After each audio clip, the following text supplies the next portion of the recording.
Bible prophecy is the story of God's plan to restore the relationship that mankind has chosen to break through sin.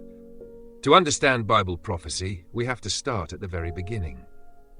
When God created Adam and Eve, he placed them in a beautiful garden. The couple had work to do, to tend the garden, but no concerns for their safety or security. In fact, there were no real choices at all, until God placed in the garden the tree of the knowledge of good and evil. God placed the tree in order to give man a choice, in order to give him free will.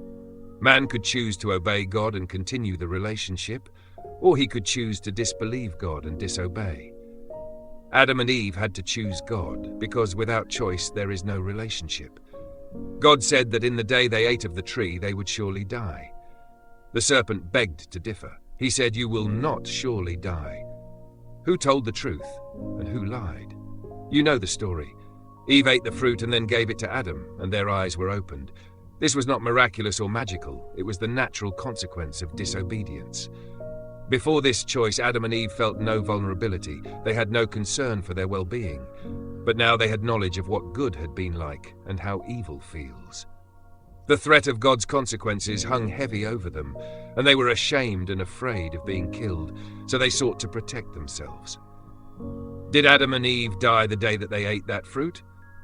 Well, not physically, but they did die in the way that matters most.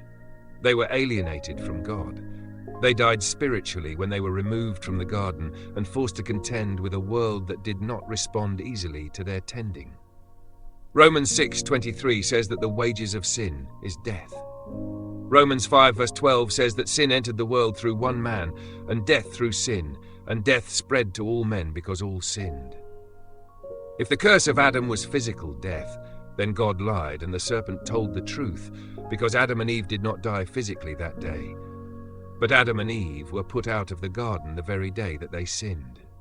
So the curse of Adam is spiritual alienation from God because of sin. The story of the Bible is how God has provided a solution through his people and his Messiah.